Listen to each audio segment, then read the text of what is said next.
Welcome to the Satori Lifestyle Satori Masters podcast, the ultimate resource for ambitious, hardworking school owners that want to get their business and their life to the next level. My name is Dave Kovar. I'm a lifetime martial artist, business owner, speaker, and author. My goal is to empower listeners with the knowledge and the tools they need to break through barriers and really get their business and their life to the next level. Thanks for watching and enjoy. Welcome to the Satori Lifestyle Satori Masters podcast. I'm your host, Dave Kovar. With me today is Christopher Perilli. How are you, sir? I am good. How are you today? Man, I got to tell you a quick history. So we've known each other mostly on Facebook for the last several years, right? I've been trying to get, do you go by Chris or Christopher? What do you go by? Chris is good. When I'm in trouble, my mother calls me Krista. I totally get it. The only person who calls me David is my wife and my mom, right? And so it's never a good thing. Well, so I've been trying to get Chris on the podcast for, I don't know, 3 or 4 months, and we've had a couple dates, but somehow my ADHD kicks in and I give East Coast time when it's supposed to be West Coast time. Anyway, so we finally got it. We finally are together. So thanks for being on the call. And you got a really interesting background. You started out actually on Wall Street, right? Isn't that your original kind of, you got out of school? Tell us a little about your journey to how Dojo Muscle developed to where it was. Yeah. So I trained martial arts as a kid a little bit, and I learned boxing in my teens and my 20s. And I was working on Wall Street for most of the 90s into 9/11. We were there when it happened. And wow. Ironically, I actually overslept that morning. I did not wake up. For some reason, I slept right through my alarm clock, and I woke up to my girlfriend, now my wife at the time, telling me to put the TV on. I'm like, I am really late. I have to go. She's like, I don't think you're going to go. And I was like, let me go see what's going on. So the first plane hit.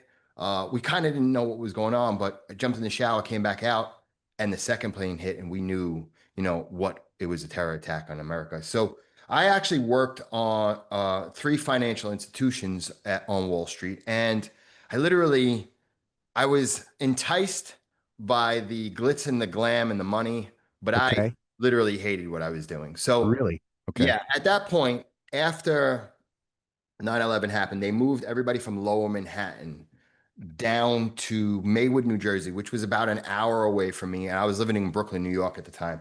And I had to travel because of checkpoints and traffic and people being rerouted. It was like a 4-hour trip every single day.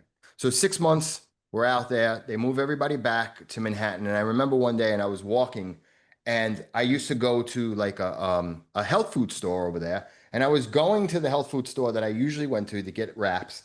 And I happened to just look to the left where the World Trade Center was, but it's no longer there. And the wreckage and the ruin, the rubble was still smoldering 6 months later. Wow.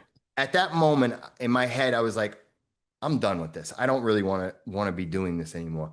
Lo and behold, they called us into the office about 3-4 days later, and they let go 200 and something people. So I was kind of thrusted into, all right, I'm 26 years old. I had a career. What do I do now? And I've been into art and design and illustration and music since a kid. So I was like, maybe I'll give that a shot. I went back to school. And when I came out, I quickly realized that marketing was not like finance, right? The propensity was a little bit different. So I'm training jujitsu at a good friend of mine, my original jujitsu coach. His name is Christopher Perilli. I don't know if you know who he is. I do. Yeah. So while I'm training there, he owns Elite Martial Arts. And he said to me, why don't you put together, because before this, to make some money, I had a buddy in the club nightlife scene, and I was doing club flyers. Okay. And I must have did 1,000 club flyers in the time, just to feed myself and put money in my pocket. And he was like, I need some martial arts cards for my gym. And I said, okay, cool. I'll make them. Can't be that much different than making, club flyers. And so I did, and 4 of his friends wanted them. And he was like, why don't you put up a website? And at the time, I think there was like Get Students and Mike Perella had a site up. So I was like, I'll give it a shot. Threw it up. I ran some Google ads. I didn't know the first thing about Google ads at the time. Did whatever. And Alan Belcher was the first person to ever. All right. So then I was like, okay, I have something here. And it really has, over the years. So I have 2 different companies. I have a company named Pixel Mob, which is a digital media agency.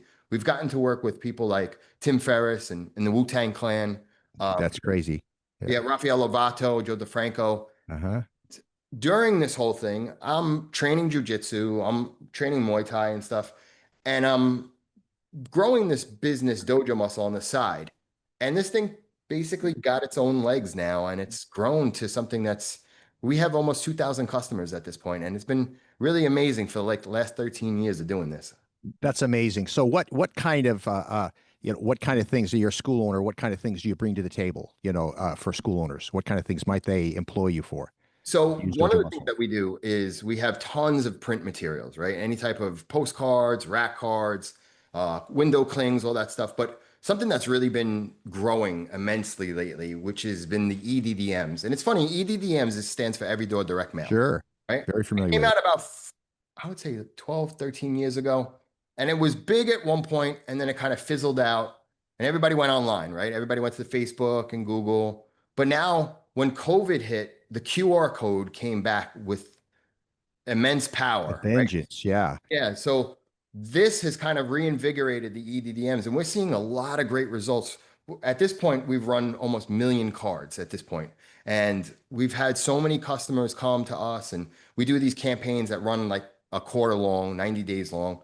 We design and build everything around the individual brand of that business, and they work really, really good. When you get them to hit and you find the routes that work, they work really great. So it's interesting. It's what's old is new again, right? It's because eventually, when you don't have a lot of stuff in your mailbox, you look at the stuff that comes in your mailbox more than you did before. So yeah, I totally get that. That's totally cool. And so you also offer like videography services as well, right? Yes. So we were probably the first people to ever create any type of videos to sell our products.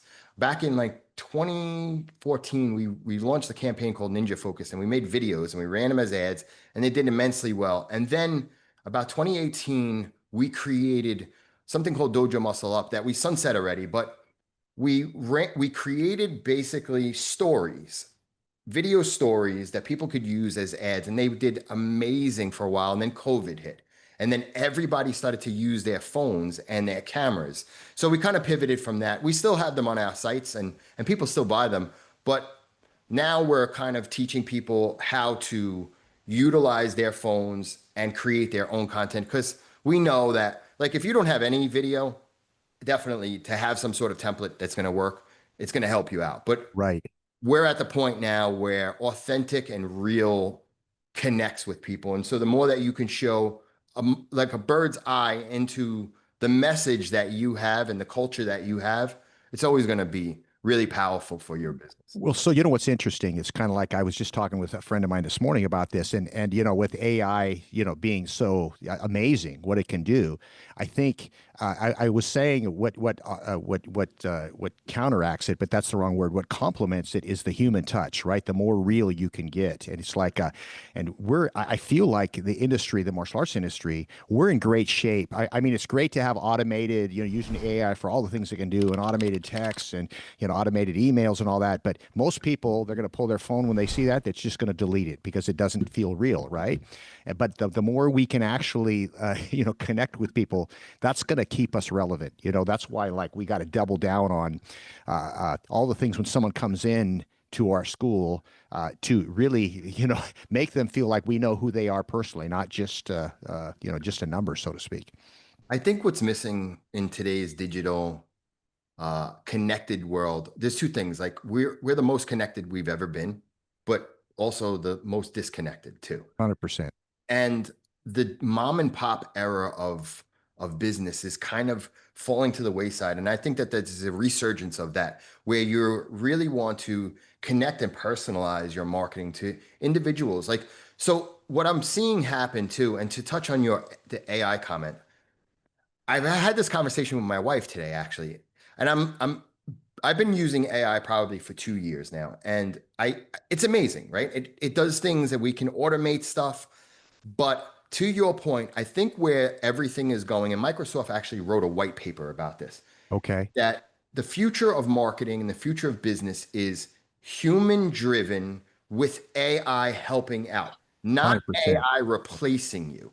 And anytime something new and shiny comes out, people just jump on it, right? And what's happening now is I see a lot of ads that are just same cookie cutter you know, And you can tell when they're manufactured by AI too. You know, it's like I'm thinking, why don't you just take a picture of your real students? There's something that just kind of feels artificial and phony about it if that's what you're leaning into too much. absolutely. Absolutely. Neil Patel, who's a great marketer online, he did a recent study and he spent $7 million in a quarter testing out human created ads versus AI ads. And every single time, the human created ones did better. But when you take the human created ones and then you ask AI to make variations of it, Right. it's where it really actually shows. But your personal touch is, and I say this to so many customers that come to me all the time. I'm like, you have a unique selling point. You have a culture, you have a brand, you have a voice, you have a message. If you had a competitor down the road and you had the same exact class, you'd be still totally different because of your experiences and the people that are in you, that in your business. And it's so important to put that at the forefront of what you're doing. And I think that sometimes as humans and as business owners, and I know that, I've had it, I've done it too. We get a little bit lazy. We want to kind of cut corners and stuff like that. But that, in my opinion, when it comes to marketing, is it's the bread and butter. Figuring out what it is that you do unique and articulating in that in a way that your customers don't even necessarily comprehend it is always going to make you win. Yeah, I love it. I love it. So let's switch gears a little bit. So you're a guy that's very health conscious. You interact with the martial arts industry. So tell me some of the things.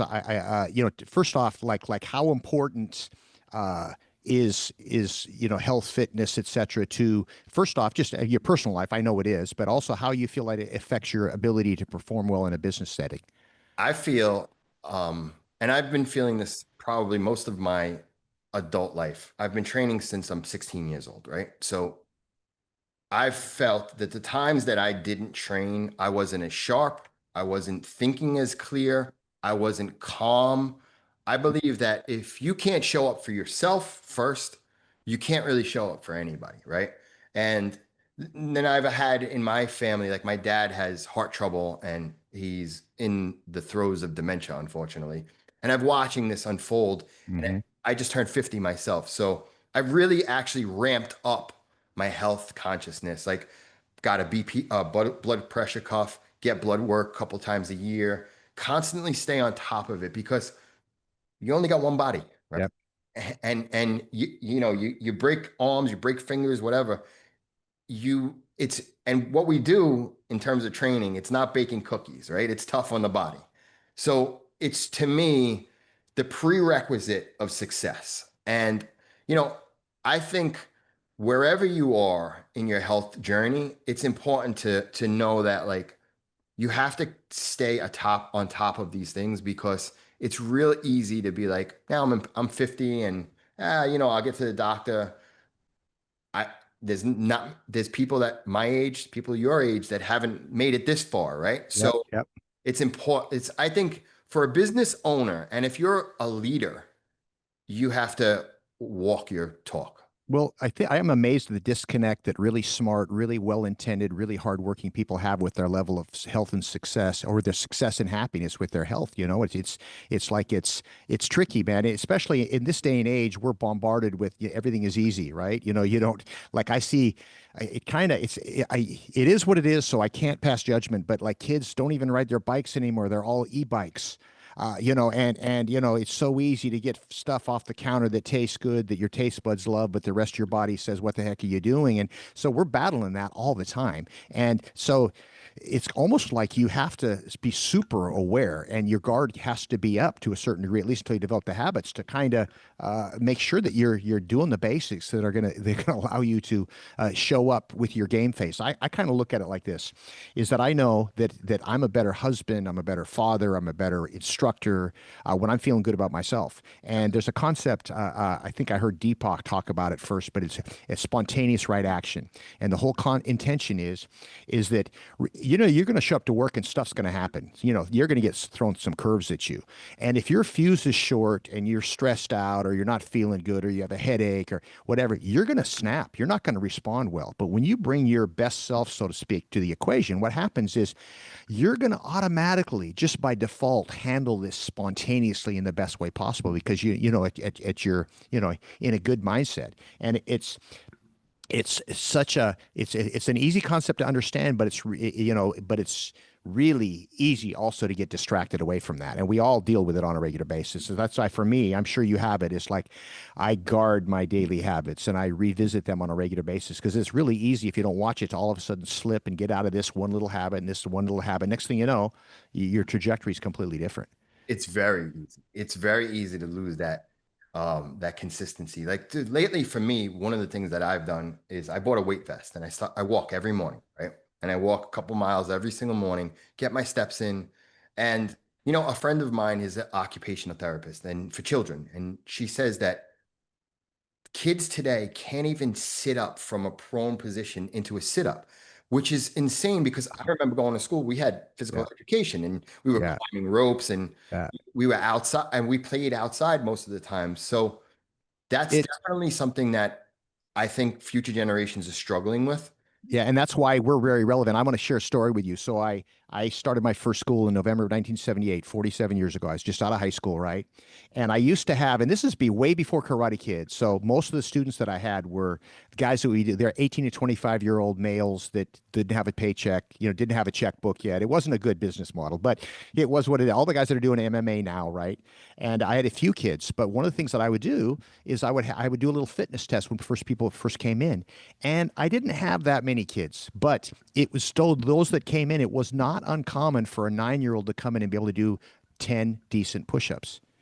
And you don't friggin' see that ever. And it's like, as a matter of fact, most kids come in, they can't do one push up. It's embarrassing, and it's not really, you can't blame the kid. It's just the world, that we live in now. But, to your friends, your occupational friends' point, a kid's body's designed to jump and crawl and roll and fall and climb. That's how it develops correctly. And that's, of course, one of the reasons why I think martial arts is so amazing for kids because it addresses all those things. If we can get them 2 or 3 times a week, we're going to make a massive difference in the way their body develops. Agreed.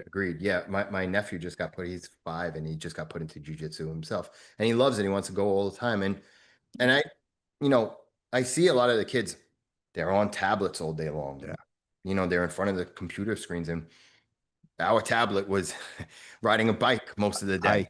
I, I totally get it. It's like it's so funny. It was literally, and I see the memes about this, but it was really true, man. We would, in the summertime, we would, hop on our bikes at 9 o'clock in the morning, and if we were hungry, we'd pull over to the neighbors and pull out the hose and drink, and we'd ride all our bikes all day, and had to be back at a certain time. And that's just what you did, right? Uh, so I guess to come back into it, kind of looking back as the average adult, uh, regardless of their career, what kind of, like, I'm sure you said you walk in the morning with a weighted vest. I do. I have a weighted vest. I don't use it that often. Probably 3 or 4 times a month I put it on. I love it when I do it. It's just not part of my regular routine. But what kind of daily habits, first off, do you have that you're really that maybe it took you a while to build? Okay, and where are you striving to kind of maybe add to your arsenal? So every morning I journal, right? And I have probably, I don't know, 20 of them. I've been doing it for years now, right? Wake up first thing in the morning, journal. I try to, sometimes I don't, I fail at it, but I try to stay off my phone in the morning, right? Hmm. It doesn't always work. And I I'm get it. running a business and things pop up, but, and then immediately I get to water, coffee, and I get my workout almost every single day, whether it's a lifting workout, whether it's, and I've been on again, off again with jujitsu lately. My business has been growing, so I haven't been getting there as much as I'd like to. But if it's either lifting, jujitsu, bike riding, or if it's raining out, I'll do the Peloton, and walking. And that's what I usually do almost every day. I train usually 6 days a week Hmm. and take one day off, and then one day is like active recovery, mobility, or whatever. And then I come back in. I'm usually fasting in the morning, probably till about 11 o'clock. And then I eat my first meal. What I So.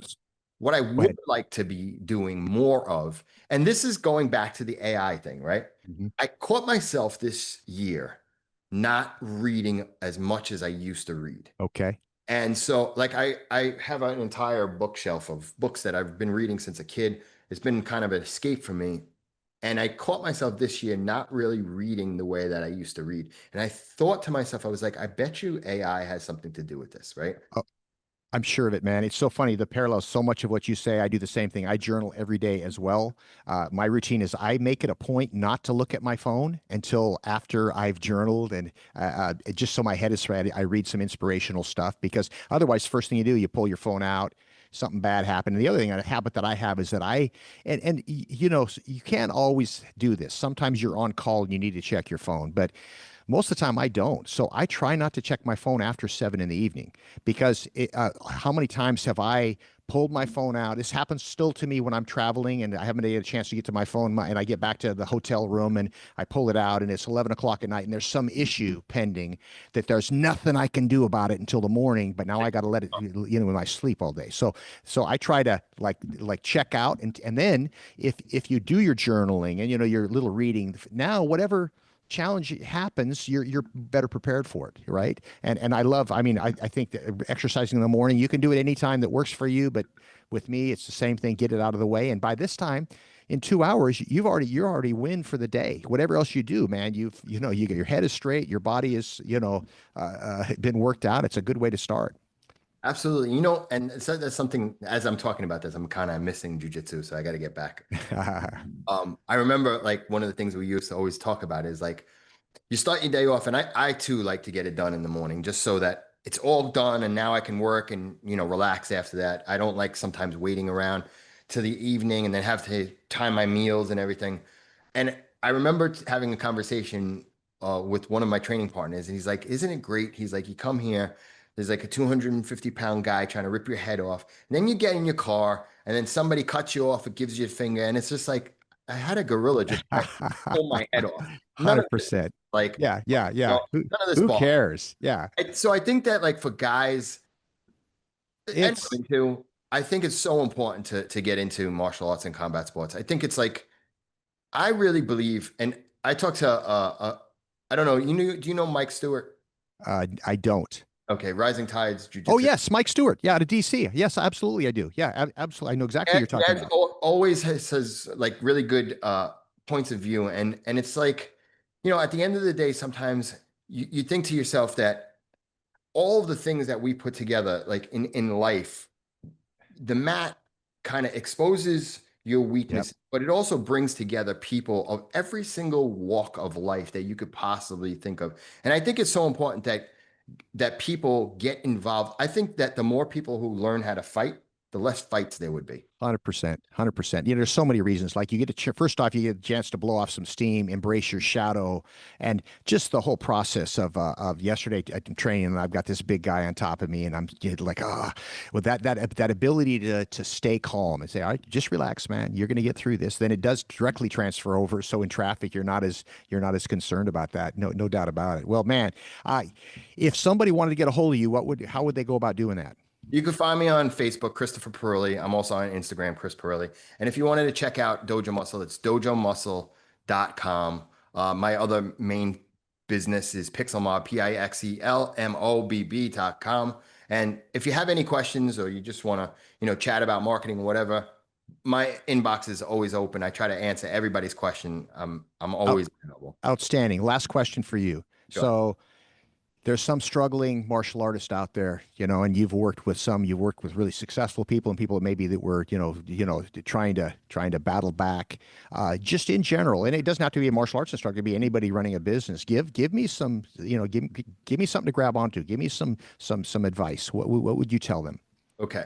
So I would say one, don't overwhelm yourself. All you need is one more student each time. Don't worry about getting 50 and I need 100 leads, and spend double the amount of time keeping members as you Mhm. do looking for the sale. Mhm. And what I mean by that is listen to people, find out what makes them tick. Like I think this is a struggle in a lot of industries. I see it sometimes in the fitness and the martial arts industry where people are so focused on getting leads, right? Yep. Getting new sales. but it's cheaper to keep old customers, right? And it's cheaper to keep people coming back. And the more that you can take care of people and really listen to them. And that's the other thing that I would say, I give this exercise to pretty much everybody. Find out by having real conversations with your customers why they're training with you.